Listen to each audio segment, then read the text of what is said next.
మాతామహమహాశైలం మహస్తదపితామహం కారణం జగతాం వందే కంఠాదుపరి వారణం శృతిస్మృతిపురాణానాం ఆలయం కరుణాలయం నమామి భగవత్పాదశంకరం లోకశంకరం. ఇవాల్టి రోజున పరమ పవిత్రమైనటువంటి వినాయక చతుర్థి పండగ. ఈరోజు చిన్నపిల్లల నుండి పెద్దల వరకు అందరూ కూడా ఎంతో ఉత్సాహంతో, ఏ విధమైనటువంటి భేదములు లేకుండా చాలా ఉత్సాహంతో, నూతనోత్సాహంతో తమ తమ శక్తిని అనుసరించి వరసిద్ధి వినాయక స్వామిని ఆరాధించడం, అదేవిధంగా మహాగణపతి యొక్క ఆలయాలకు వెళ్ళి, పలు ప్రదేశాలకు కూడా వెళ్ళి గణపతిని దర్శించి మనస్సులో ఉన్నటువంటి అభీష్టములను స్వామికి నివేదించి భగవద్ అనుగ్రహాన్ని పొందడం అనేది అనాది కాలంగా చేస్తూ ఉన్నటువంటి కార్యం. మహాగణపతి యొక్క శక్తి అపారమైనటువంటిది. ఎన్నోసార్లు ఎంతోమంది భక్తులు మహాగణపతి యొక్క శక్తిని స్వయంగా అనుభవించి తెలుసుకున్నటువంటి అనుభవాలు ఎంతోమందికి ఉన్నాయి. ఆ మహాగణపతి యొక్క శక్తి ఎంత గొప్పది అని అంటే, ఎన్నోసార్లు మనం అనుకున్నటువంటి పని ఇది ఇంకా జరగడం అనేది అసాధ్యం అనేంత క్లిష్టకరమైనటువంటి పరిస్థితుల్లో కూడా ఆ మహాగణపతిని ప్రార్థించినప్పుడు, పూజించినప్పుడు ఆ గణపతి యొక్క అనుగ్రహంతో ఇది అసాధ్యం అనుకున్నటువంటి కార్యం కూడా ఎంతో సులభంగా జరిగినటువంటి అనుభవాలు ఎంతోమందికి ఉన్నాయి. ఈ విధంగా అందరూ కూడా ఎంతో శ్రద్ధాభక్తులతో ఆరాధించేటటువంటి భగవంతుడే శ్రీ మహాగణపతి. అటువంటి ఈ మహాగణపతి వినాయక చతుర్థి మహోత్సవ సందర్భాన్ని ఇవాల్టి రోజున అందరూ కూడా జరుపుకుంటూ ఉన్నారు. యావత్ ప్రపంచంలోనూ ఆస్తిక భక్త మహాజనులు అందరూ కూడా వారి వారి శక్తి సామర్థ్యాలను అనుసరించి మహాగణపతిని ఆరాధిస్తూ ఉన్నటువంటి రోజు ఇవాల్టి రోజు. అదేవిధంగా ఇవాల్టి నుంచి ప్రారంభించి వాళ్ళ శక్తికి అనుగుణంగా చాలా రోజుల పాటు 9 రోజులు నవరాత్రులు, గణేశ నవరాత్రులు అని మనం చేస్తూ ఉన్నాం. ఇంకా వాళ్ళ శక్తికి అనుసరించి వేరే కొన్ని రోజుల్లో అందరూ కూడా చేస్తూ ఉండడం అనేది జరుగుతూ ఉన్నది. ఇది చాలా సంతోషకరమైనటువంటి విషయం. కాబట్టి ఇవాల్టి రోజున అందరూ కూడా ఎంతో శ్రద్ధాభక్తితో మన మనస్సుల్లో పరిపూర్ణంగా ఆ మహాగణపతిని ధ్యానిస్తూ ఆయన యొక్క అనుగ్రహానికి అందరం కూడా పాత్రులు కావాలి. మనం విశేషంగా శ్రద్ధాభక్తులతో ఆ భగవంతుణ్ణి ఆరాధించినప్పుడు తప్పకుండా మన యొక్క ప్రార్థనని ఆ భగవంతుడు ఆలకిస్తాడు, తప్పకుండా మనకి ఫలితాన్ని ఇస్తాడు అనేటటువంటి విషయంలో ఏమాత్రం సందేహం లేదు. మహాగణపతి యొక్క మహిమ వేదములలో, పురాణములలో, ఇతిహాసాదుల్లో ఎంతో విస్తృతముగా వర్ణింపబడి ఉన్నది.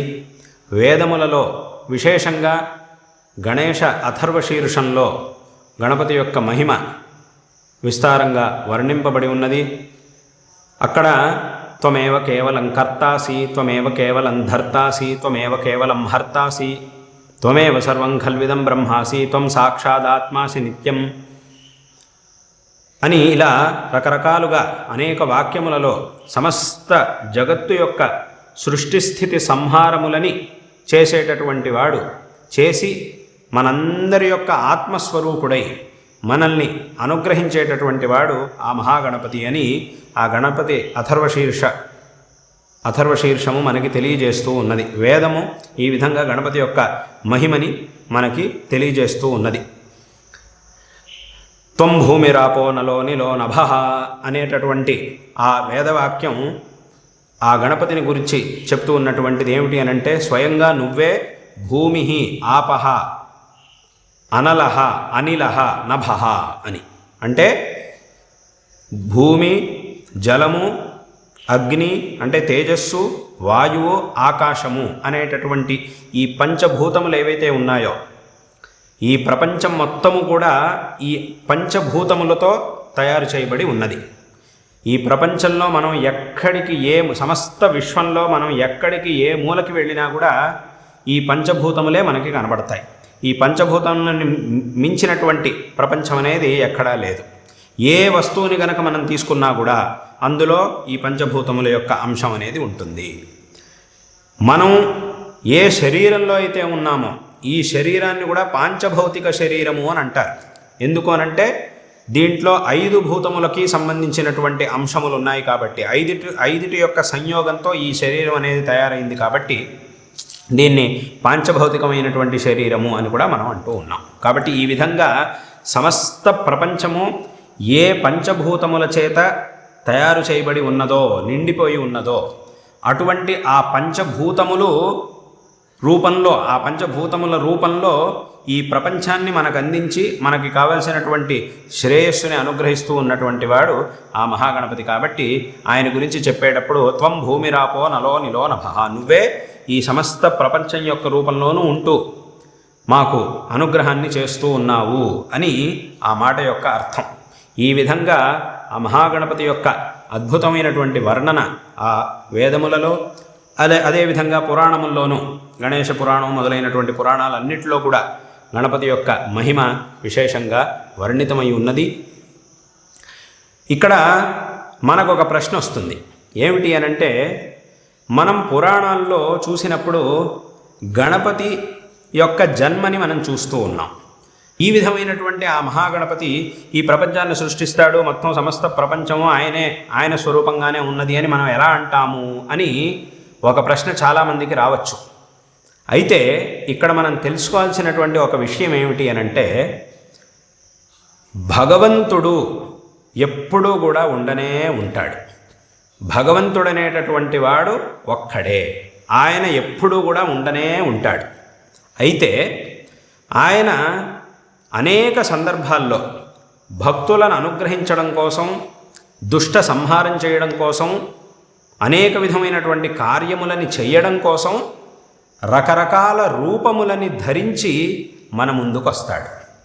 అంటే పురాణాల్లో మనం చూసేటటువంటి భగవంతుడి యొక్క అనేక రూపముల ఆవిర్భావములు కానీ, జన్మలు కానీ ఏవైతే ఉంటాయో అవన్నీ కూడా ఉన్నటువంటి పరమాత్మే ఈ రూపాన్ని ధరించి మన ముందుకు వస్తున్నాడు అనేటటువంటి అర్థాన్నే మనకు తెలియజేస్తున్నాయి తప్ప అంతకుముందు ఆయనే లేడు, ఎప్పుడో కొత్తగా ఆయన పుట్టుకొచ్చాడు అని అర్థం కాదు. ఈ రూపములన్నిటిల్లోనూ ఉన్నటువంటి పరమాత్మ చైతన్యం ఒక్కటే, ఇందులో ఏ విధమైనటువంటి భేదము లేదు. కాబట్టి ఏ రూపాన్ని ఆరాధించినా కూడా మనం చేస్తున్నటువంటి పూజ, ఆరాధన, ప్రార్థన ఇవన్నీ కూడా అదే పరమాత్మకు చెందుతాయి, ఆ పరమాత్మ దగ్గరికే వెళుతున్నాయి. ఆ పరమాత్మే దానికి తగినటువంటి ఫలాన్ని మనకిస్తూ ఉన్నాడు. అది శివుడైనా, విష్ణువైనా, బ్రహ్మైనా, అమ్మవారైనా, ఏ స్వరూపమైనా కూడా ఈ రూపములన్నిటి వెనక ఉన్నటువంటి ఆ ఈశ్వర చైతన్యం అనేది ఏదైతే ఉందో అది ఒక్కటే. కాబట్టి ఆ ఒక్క పరమాత్మే ఇన్ని రూపములలో మనల్ని అనుగ్రహిస్తూ ఉన్నాడు. కాబట్టి భగవంతుడు ఒక్కడే, ఒకే పరమాత్మకి ఇన్ని రూపములు ఉన్నాయి. ఈ రూపంలో మన మనస్సుని విశేషంగా ఆకర్షించేటటువంటి రూపం ఏదైతే ఉంటుందో దాన్ని వాళ్ళు విశేషంగా పూజించి ఆరాధించడానికి అవకాశం ఉన్నది. కాబట్టి ఇక్కడ మహాగణపతి గురించి మనం చూస్తూ ఉన్నప్పుడు గణపతి యొక్క జన్మకి సంబంధించినటువంటి అనేక కథలు ఉన్నాయి. ఈ కథలన్నీ ఉన్నప్పుడు అంటే అంతకుముందు మరి గణపతి లేడు, తర్వాత ఆయన వచ్చాడు, ఆయన తర్వాత వచ్చినప్పుడు ఆయన దేవుడు ఎలా అవుతాడు, అథవా ఆయన చిన్న దేవుడు అని కానీ మనం భావిస్తే అది చాలా పెద్ద పొరపాటు. ఈ విధంగా మనం ఎప్పుడు కూడా భావించకూడదు. ఎందుకంటే భగవంతుడు ఒక్కడే. కాబట్టి ఈ విషయాన్ని మనం చక్కగా తెలుసుకోవాలి. ఉదాహరణ చెప్పాలంటే పద్మపురాణంలో ఒక శ్లోకం ఉన్నది. ఈ మాట ఎవరిది అనంటే, ఒకసారి శివుడు, విష్ణువు ఇద్దరూ కూర్చొని మాట్లాడుకుంటూ ఉంటారు. మాట్లాడుకుంటూ ఉన్నప్పుడు వాళ్ళిద్దరూ అనుకున్నటువంటి మాట ఇది. ఏమిటి అనంటే, ఏ భేదం విదధత్యద్ధా హ్యావయో రేకరూపయో కుంభీపాకేషు పచ్యంతే నరాః కల్పసహస్రకం అని ఒక మాట ఉంటుంది అక్కడ. అంటే ఈ విషయాన్ని శివుడు, విష్ణువు ఇద్దరూ పరస్పరం అనుకుంటారు. ఏమిటి ఈ మాట అనంటే, మనిద్దరిలో ఎవరైతే తారతమ్యాన్ని చూస్తారో, అంటే శివుడు పెద్దవాడు విష్ణువు చిన్నవాడు అని కానీ, విష్ణువు పెద్దవాడు శివుడు చిన్నవాడు అనేటటువంటి భేదాన్ని ఎవరైతే చూస్తారో, ఒకరిని తక్కువ చేసి ఇంకొకరిని ఎక్కువగా చూస్తారో, వాళ్ళు కుంభీపాకం అనేటటువంటి నరకానికి వెళ్తారు. 1000 కల్పాల కాలం అని స్వయంగా శివుడు విష్ణువు ఇద్దరు మాట్లాడుకుంటూ ఉన్నటువంటి విషయం ఇది. కాబట్టి ఇక్కడ భేద దృష్టి అనేది ఉండకూడదు.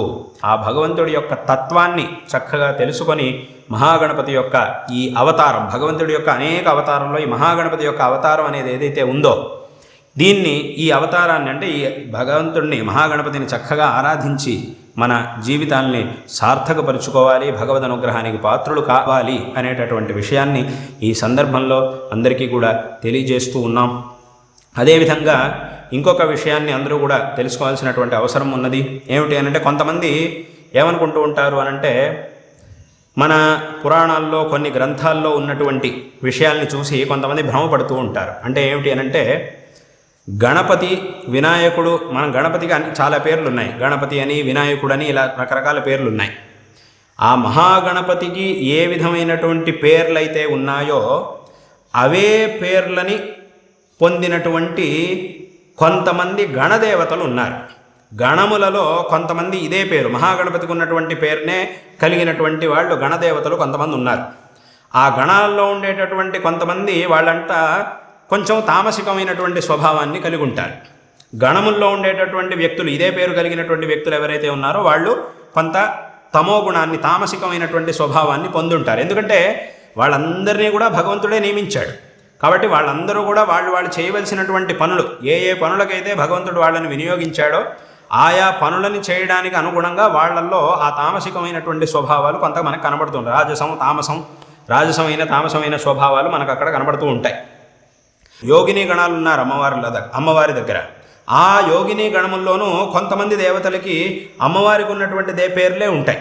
అయితే దీన్ని చూసి ఇక్కడ సరిగ్గా తెలుసుకోకుండా కొంతమంది ఏం చేస్తూ ఉంటారు అనంటే, గణపతి అనంటే ఆ గణాల్లో అదే పేరుతో ఉన్నటువంటి ఆ పేరుతో ఉన్నటువంటి ఒక దేవతని చూసి, ఓ రజస్వభావం తమస్వభావం కలిగినటువంటి ఒక దేవతని చూసి ఇదే గణపతి అని భావించి, చూడండి గణపతి అంటే ఆయన తామసుడైనటువంటి దేవత, తామసికుడు, కాబట్టి ఆయన్ని పూజించడం అనేది తప్పు, ఆయన పూజిస్తే కనుక మనకి దుష్ఫలితాలు వస్తాయి, అది ఇది అని కొంతమంది అలా భావిస్తుంటారు, భ్రమపడుతూ ఉంటారు.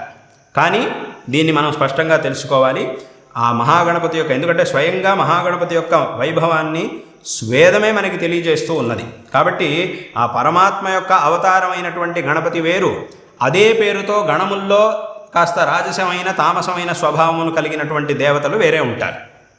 కాబట్టి వాళ్ళు వేరు వీళ్ళు వేరు అనేటటువంటి దాన్ని మనం చక్కగా స్పష్టంగా తెలుసుకోవాలి.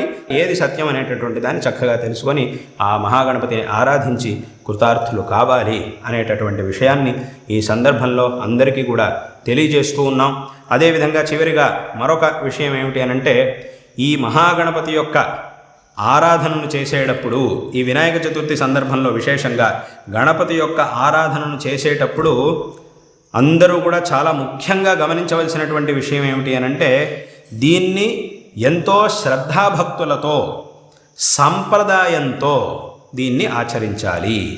ఎవరు చేసినటువంటి ధర్మ సంస్థాపన వల్ల ఇవాల్టి రోజున ఇన్ని శతమానాల్లో ఎన్నోసార్లు ఈ సనాతన ధర్మం మీద ఎన్నో దాడులు జరిగినా కూడా, ఎంతోమంది ఈ సనాతన ధర్మాన్ని నాశనం చేయాలని ప్రయత్నించినా కూడా, ఇవాల్టికి ఈ సనాతన ధర్మం అనేది ఈ జగత్తులో ఇంత దృఢంగా ఉంది అనంటే, ఇంత దృఢంగా ఈ ధర్మాన్ని సంస్థాపన చేసినటువంటి, ధర్మ సంరక్షణ చేసి ఈ ధర్మ సంస్థాపన చేసినటువంటి వారు మహాపురుషులు అనంటే జగద్గురు శ్రీ ఆదిశంకర భగవత్పాదాచార్యుల వారు చేసినటువంటి ఆ ధర్మ సంస్థాపన, వారు చూపించినటువంటి మార్గాన్ని అనుసరించి తర్వాత కాలంలో వచ్చినటువంటి అనేక మంది మహాపురుషులు చేసినటువంటి శ్రమ వల్ల, ఇవాళ పడినటువంటి శ్రమ వల్ల ఇవాళ రోజున ఈ సనాతన ధర్మం అనేది ఇంత దృఢంగా నిలబడి ఉన్నది. కాబట్టి ఈ సందర్భంలో శంకర భగవత్పాదాచార్యుల వారిని మనస్సులో స్మరిస్తూ వారు రచించినటువంటి అద్భుతమైన గణేష పంచరత్న స్తోత్రం, ముదాకరాత్మ మోదకం అని ప్రారంభమయ్యేటటువంటి గణేష పంచరత్న స్తోత్రాన్ని కూడా ఈ సందర్భంలో అందరూ కూడా పఠించి భగవద్ అనుగ్రహానికి పాత్రులు కావాలి అనేటటువంటి విషయాన్ని తెలియజేస్తూ, ఈ సందర్భంలో అందరికీ కూడా మా యొక్క నారాయణ స్మరణపూర్వకమైన ఆశీర్వాదాలను తెలియజేస్తూ ఉన్నాం. విశేషంగా ఈ సందర్భంలో ప్రసిద్ధమైనటువంటి TV9 ఛానల్ వాళ్ళు విశేషంగా మా యొక్క ఈ సందేశాన్ని ఈ సందర్భంలో వినాయక చతుర్థి సందర్భంలో ప్రార్థించారు. కాబట్టి ఈ సందర్భంలో అందరికీ కూడా, వారందరికీ మరియు సమస్త భక్తులకి కూడా మా యొక్క నారాయణ స్మరణపూర్వకమైనటువంటి ఆశీర్వాదాల్ని తెలియజేస్తూ ఉన్నాం.